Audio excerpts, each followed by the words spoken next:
Welcome to Policy and Profit, the podcast for ambitious insurance agents and agency owners who want to build predictable, profitable businesses without chasing bad leads or begging for referrals. And let me just be brutally honest for a second. Most agency owners aren't building a team, they're babysitting one.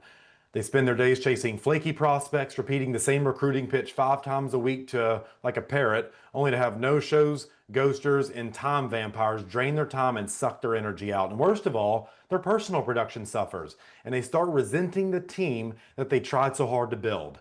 And if that's you, you're not lazy, you're just trying to scale using effort instead of systems, which is why I built the Autopilot Recruiter, a done-for-you system that helps you attract qualified agents, pre-sell them with your story, and get them onboarded without doing another live Zoom, sales pitch, or three-way call ever again. It's the same system top recruiters are using to grow massive downlines without sacrificing their commissions, their time, or their sanity. So if you're ready to build a team that actually grows itself, go to writemorepolicies.com/playbook and download the free playbook today. Today's guest is a near and dear friend, and he is David Duford. You guys have seen him all over YouTube. He helps new and experienced insurance agents become top final expense telesales producers. So, David, welcome to the show. Tell me something you believe is the key to succeeding in insurance sales that most agents completely overlook. It's having, I think, the right character. And what I mean by that is that, like you said in the outset, a lot of agents complain, moan, bitch, whine. They don't like constructive criticism. They don't want to work. There's so much to be said about having somebody who's willing to be humble, be hungry, focus, and actually apply themselves. And when it comes to time on task. And if you have that, if you guys are watching this as an agent, you come in and you have that, it's really hard to fail out of this business. And if you don't have that, that's the number one thing you have to work on.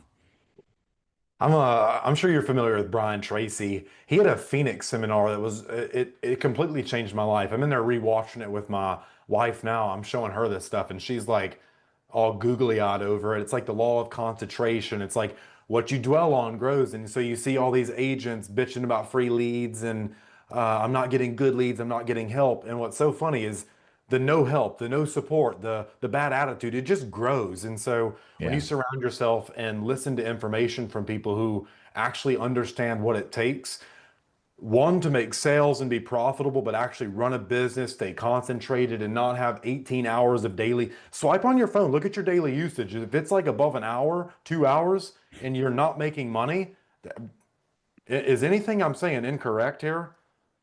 No, it's the number one thorn in my side, admittedly, as an agency owner with dozens of agents across the nation, remote sales. I look at their work hours, I'm like, man, put in more time, but we're all distracted but you have to control yourself and what you're exposed to and what you expose yourself to and put the time in. There's just no easy way, but it's pretty simple. It's not easy, but it's simple.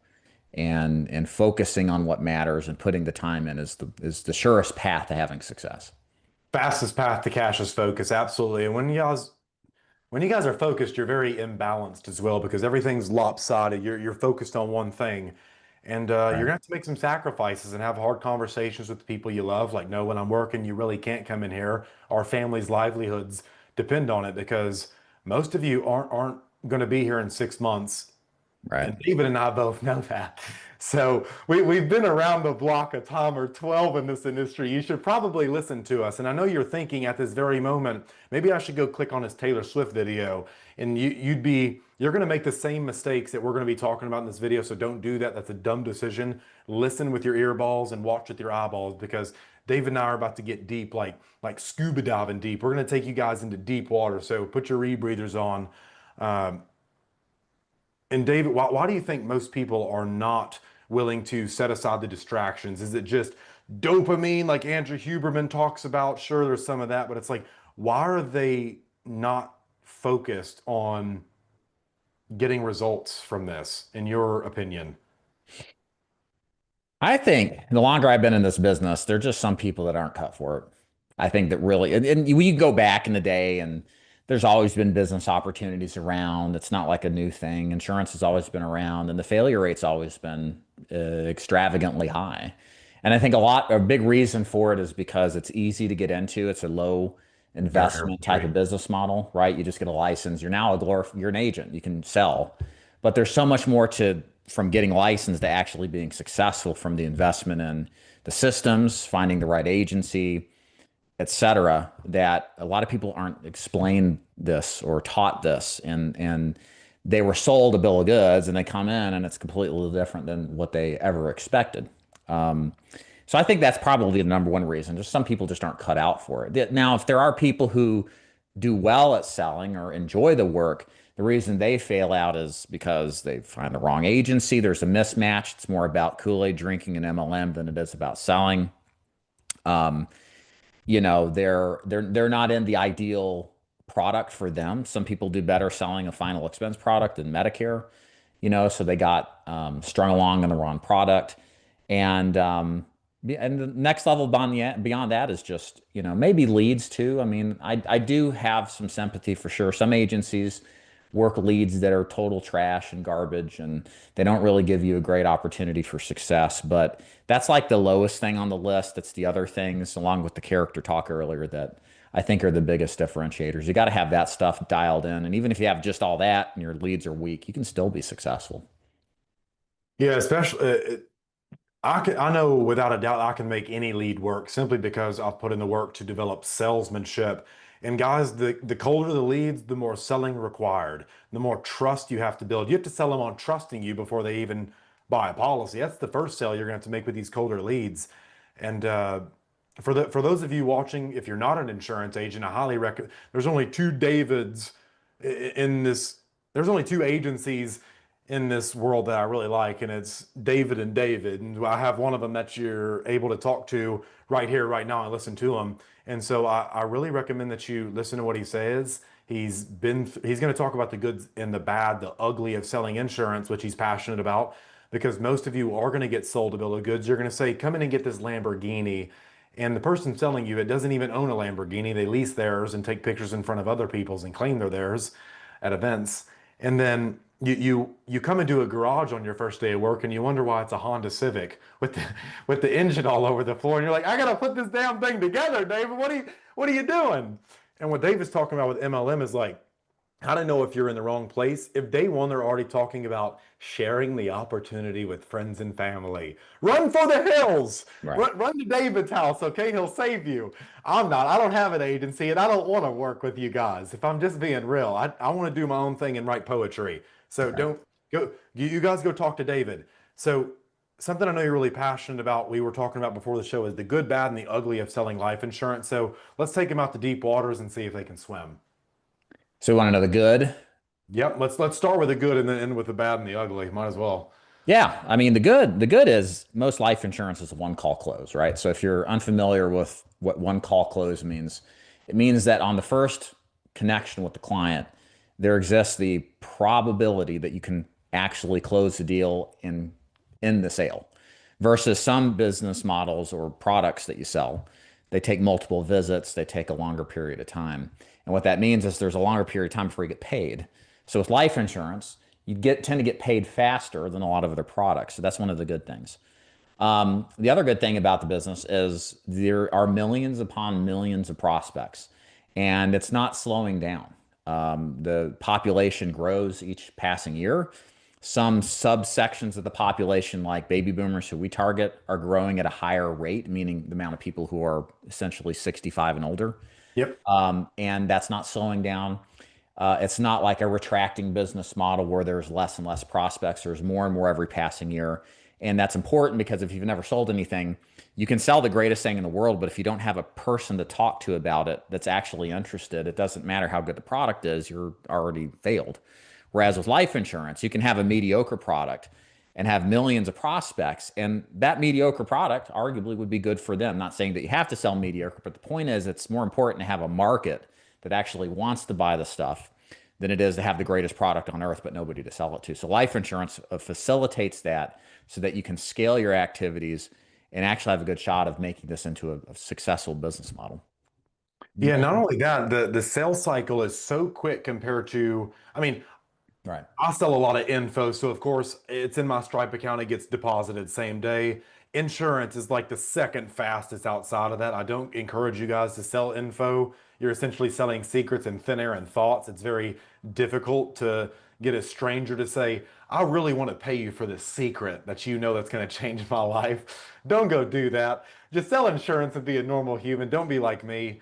Uh, but man, I remember my mortgage. I was 3 months behind on my mortgage, and it was very embarrassing as a 22-year-old to be that far behind. And in less than a month, I was able to completely reverse the situation. That would have never happened working 40 hours a week anywhere else. And what David's saying is you can come spend an hour with a customer and get paid roughly 5 to 600 bucks on average. That's more than a doctor makes per hour usually. So the opportunity is there where chaos is also. So now let's kind of go into some of that's going to stop them from Yeah. making sales, the bad and the ugly. I mean, nobody really wants what you're selling. So No let me one trusts explain. you. Let me explain how I mean by that. So, life insurance, the old saying in this business is life insurance is sold, it's not bought. And and what that means is that nobody sits around and thinks, I need to buy a life insurance policy today, just randomly. They don't do that. What it takes to sell a policy typically revolves around somebody dying that's close to them or experiencing death and realizing that, we're all mortal and death comes suddenly and usually leaves a big bill, whether it's just the funeral itself or the loss of income. So what you have to do very well as a life insurance agent is to sell. You have to sell the most intangible product. Like you can't get the life insurance product until you die, meaning it's you're selling a promise to deliver upon your passing. That's unlike any other product. You could sell an iPhone, a car, it's tangible, you can enjoy it. And that's not the case with life insurance. So you got to be very good at selecting people who are in that mindset, meaning generating the right kind of leads that are open-minded to the idea, and then B, convincing them that now is the day to buy, not tomorrow, because tomorrow may never come. So that's probably I wouldn't say it's a tough sale, but it's tougher than saying, hey, hop in the car and drive around and experience it. Like there's some sort of elation or dopamine hit that you get from doing that. You're not going to get from life insurance. Um, oh, what else is bad about life insurance? Yep. It's boring. I mean, it's now that could be construed as good. I would argue it's good, but in a bad sense, I guess it's boring because it's very highly repetitive. Like for example, if you join my agency, the Dig Agency, and you're going to learn how to sell final expense burial insurance, life insurance for funeral and cremation to older people, we give you a script. The script is like the thing that gets results. Well, you say the same script over and over and over and over and over again. There's very little delineation or deviation from what the script says. And it's because it works. And every time agents do it, they get off track and they usually lose the sale. So it's almost like you're on an assembly line, rinsing and repeating. And your process and the thing you're building is the script, right? You're just delivering the script. So if you're the creative brain, I kind of fall into that camp. It kind of drives you mad a little bit because you're saying the same thing over and over. There's not any some days are different, unique. There people are special, but there is this kind of repetitive nature to it that you just have to discipline yourself to if you want to have any sort of staying power. Yeah, and the thing that I would say separates, if you look at big MLMs, like their whole focus is, of course, recruiting and selling leads, which means their sales script is usually pretty bad. But it sounds like you've got that figured out, which kudos to you because it's very difficult. If you guys hear huskies singing in the back, just completely ignore it. They're they're Yeah, they're bad, they're can't being hear it. bad children right now. Uh,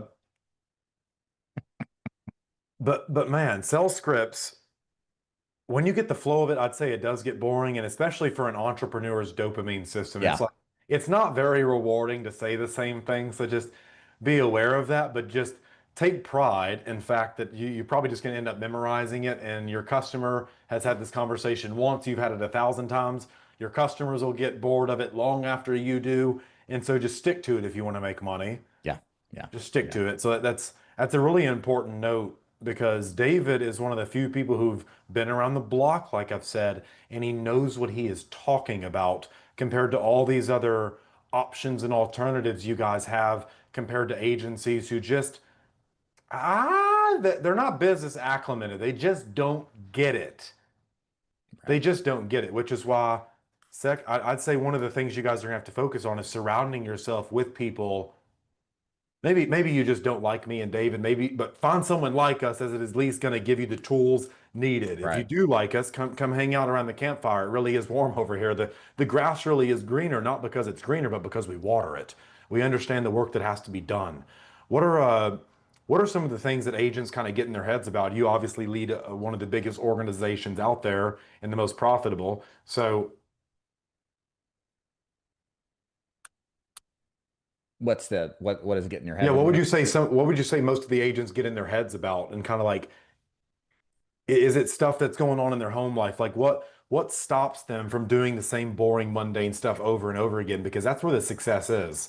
Man, that's a really good question. It's hard to say. I mean, we were having this conversation with I was reading a post by somebody who put up a video and he said, I used to be in final expense and every single agent we'd bring on, there were some that were successful and then 2 or 3 months in they start getting chargebacks, which what I would call the ugly side of the business. Yeah. And then they would just somehow, some way lose motivation and quit. And so I guess maybe that would be one thing, is the chargebacks. People who buy don't necessarily keep. So it's important to sell the right way with the right products in order to minimize chargebacks, people canceling. But the other thing to come into it is not with rose-colored glasses and realize that, all businesses have refunds, chargebacks. There's going to be situations where people, dispute info product purchases. That's just part of the Right. I game. love Nobody, that. no, not everybody I gets didn't out of. purchase that.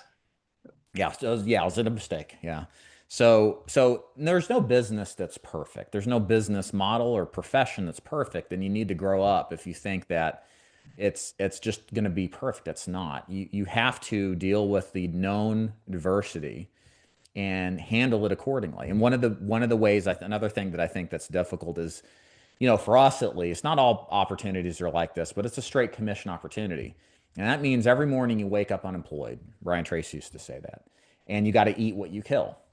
And that's difficult if you've never been in that situation before. And then number two, the other thing that implicitly requires is you to manage your money better than you probably already are. Most people don't need to spend nearly as much as what they're earning in order to anticipate the chargebacks. But more importantly, I think long term, what's really important for all agents in this business is develop a bankroll. I used to say this all the time, I still do.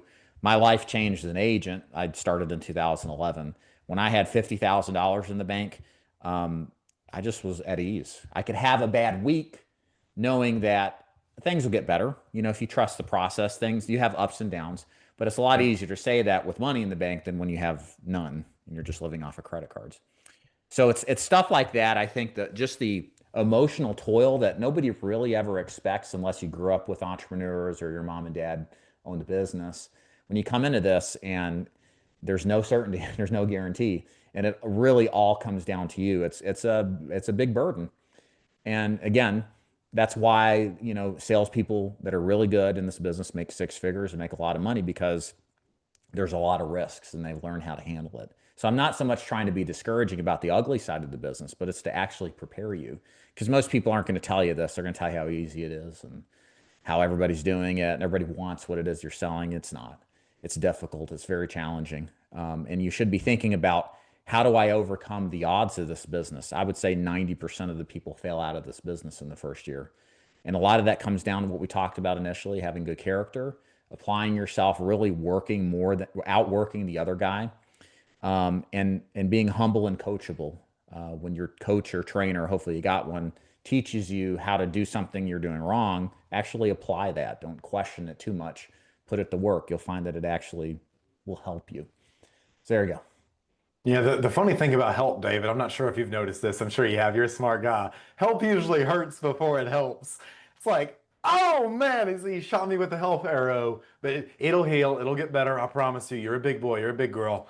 Well, You're this is how life is. I mean, yeah. like I've sit here. I failed out of the business after the first year, so I've firsthand experienced failure and not doing what I'm supposed to. But it's you learn. You're supposed to learn from your mistakes. And it's what kind of life is it to live when you can't even experience the sting of problems or mistakes? Like it's just not how it is. You should embrace difficulty and adversity because there's always a lesson to be learned in it. and it's going to make you a stronger, better person. And, just do away with your ego. We all have it. It's totally normal if you're a salesperson to Yep. have an ego, but you have to know how to supplant it or submit it to the ultimate goal of wanting to improve. And to improve, sometimes you expose your weaknesses and accept them and then work on them. Yeah, there's another good thing Brian Tracy said for because I think it fits in really well with what you're saying, David. He says obstacles are not there to obstruct you, but to instruct you. Right. And so when you're learning like communication, NLP, stuff like that, they have a concept that's called there's no such thing as failure. There's only feedback. Right. And I think if a lot more agents took that approach, like, what is this trying to teach me? I keep getting the same objection over and over and over. What if, what am I not paying attention to? What am I missing? What is this saying about me that I might not want to admit to? There's a lot of negative admittance in this business. If you want to learn about yourself, become an insurance agent. It'll shine a spotlight on every single one of your flaws, inadequacies, character traits, and it can get very dark and overwhelming. And so you mentioned it was like a breath of fresh air and all the weight came off when you had 50K just sitting around. And there's some agent out there. It's like must be nice. Yeah, well, Dude, first I off, didn't start that way. correct. It sounds trite, but I had 4 or 5 credit cards maxed out. I had 2 car loans I had to pay. I owed money on a former business venture that failed. I mean, like, I found a way. My kids had health issues when they were born that were very expensive. My wife has a pacemaker. I mean, like, I get it. But you got to, if there's a will, there's a way. You got to find a way out of it, and it's not going to be easy. There's not a there's no guarantees either. But we all have some level of adversity that we have to face. And I'll add something too to what you're saying too, Mason. That's really good. Is another Brian Tracy quote that always stuck with me is I am responsible. And I think it's important as humans and as men and women to constantly repeat this to us all the time. Now, you're not responsible for being a victim of something out of your control, right? But you are responsible in how you deal with the adversity. And I think that's kind of the mind hack that I've used. If I Yes. could use something that's cheesy, but it's true. Like, the last thing you want to do is be a victim of your circumstances. You want to be responsible for the good and the bad. And when you become responsible for the outcomes, or at least how you deal with them, it's empowering. You don't have to just submit to failure. You can learn something from it. You can grow from it. And I've always instructed my agents and others out there, tell yourself you're responsible. Anything you're complaining about that's not right, say I am responsible. Brian Tracy used to say it all the time, and it's true because it empowers you to think about how to constructively solve your problems instead of just moan and complain. Yeah, he says that in his Phoenix seminar. I'm not sure if you've watched that. It's a 10-hour one, but man, it's fantastic. And he does like a mathematical equation. David, he says like if you look at mentally ill people, it essentially comes from irresponsibility. The more responsibility you have, the more control you feel you have, the more freedom you have, the more positive emotions, the more responsibility you give away. I don't want to generate leads. I don't want to learn to sell. I don't want to stick to the script. I want to do it my way. I don't want to do what David says. The more control you give up, the more freedom you give up, the more negative feelings you have. So simply by stating that I am responsible, you will look at life in a different way. You'll feel like you have some degree of control over how you respond to situations and circumstances accordingly. And it's very beautiful. It is a very beautiful thing of human nature. I'll So add I I'll really, add this into I find it fascinating that a lot of people run to this business and other business opportunities because they're tired of the grind, the 9 to 5 grind, and having a boss breathe down their shoulders and kind of the 10 times response. worse over here. Well, that's the thing. I mean, if you literally, the way that you're successful is you have to engineer that same kind of environment on yourself without all of the stop gaps and the bumpers that keep you within that employment mindset. Like, you literally have to adopt that. Like, and the thing is, there's no boss or threat of being fired. You'll just go broke and nobody will You'll care. just be homeless. You'll be homeless. Yeah. So like, the best thing you can do is not have this, "Oh, I'm just going to work when I want. I'm going to do the hours. I'm my own boss," and all this. Don't do that. Come into this and say, "I'm going to work 12 hours a day. I'm going to be completely committed. I'm going to set up boundaries between myself and my family, my loved ones, because, and that may sound harsh, but if you don't do that, you're probably going to fail because you're at the whim of other people and what they want. So you have to take responsibility for that side and not treat this because, oh, I run a business, I can do what I want. That's the surest way you're going to fail. Yeah, and that ties in with Niccolo Machiavelli in the book The Prince. He talks about put chains on yourself before life puts shackles on you. All right. Yeah. And so, guys, boundaries are not there to confine you. They're there to give you freedom to operate inside of you. You don't. Well, David's talking about setting parameters and boundaries between your family. Like, hey, when I'm working, you can't come in here. Like, Yeah. because if not, if you don't set those boundaries, you're going to end up homely. You're going to have no boundaries to set. Someone will put boundaries on you and say, nope, you're going in this cell because you didn't pay taxes because you Mason, didn't set boundaries. the funny thing along those notes is, a lot of us like they come work with me because they want to work from home, and it's great. Like, trust me, I've driven an hour and a half to get to an appointment, to get Yeah. no showed, and wear and tear. And like, it's great to sit down at your desk and sell. But the funny thing is some of our best agents, they actually go rent an office space so they can get out of their house and get away Yep. from the distractions of being home, spouse, kids, dogs, to do their work. And they're more productive and they make more money. So they're literally getting themselves a job in an office like they were at. Kind of comes full circle. But that's just how it is. We have to know thyself. What are our weaknesses, and in some sense avoid the temptations, right? That whatever ours are, we all have them, in order to give ourselves the chances of maximizing our opportunity. Yeah, so simply from an environment change, that removal of distractions, that's one of the that's I won't say a hack. I can't stand the word hack, but it's one of the greatest things you can do because if it's not in your environment, it's not on your mind, and you're just free to operate inside of, okay, I have to get this done. I have to get this done. I am responsible. I have to get this done. My family's livelihood depends on it. My greatness demands it. Right. So that's really beautiful. What would you? Who are your favorite?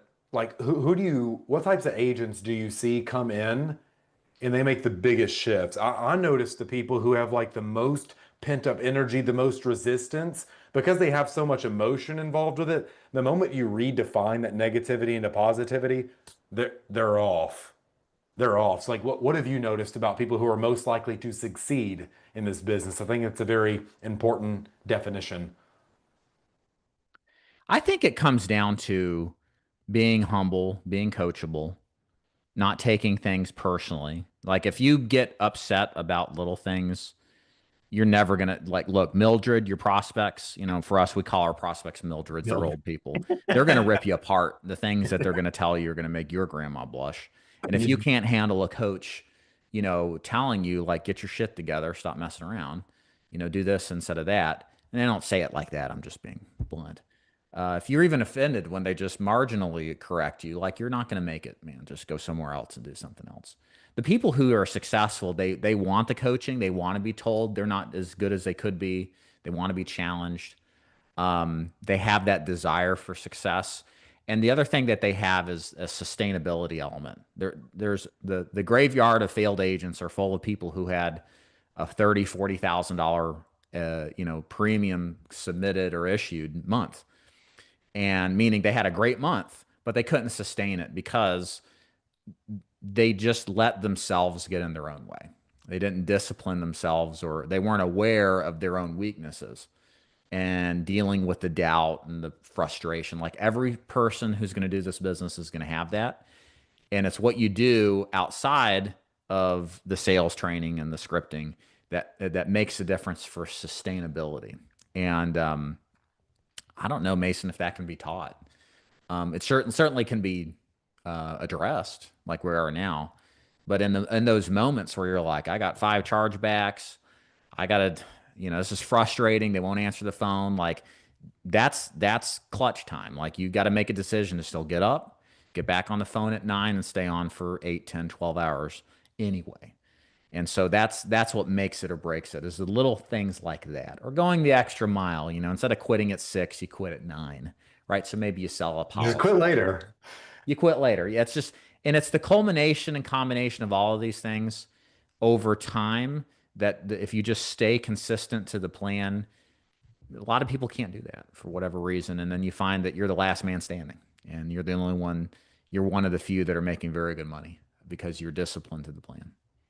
Yeah, for all my people pleasers and procrastinators out there, you're going to do fantastic here if you just put off making your excuses and you go please your customers. I promise you this industry has something in store for you. You just have to be willing to take rejection because it's never personal. They're rejecting themselves. No one's going to see you as a taker, which I know most of you are scared of. If I go pluck a blade of grass from the yard, two of them grow back. So it doesn't exist in nature. It's not going to exist in you.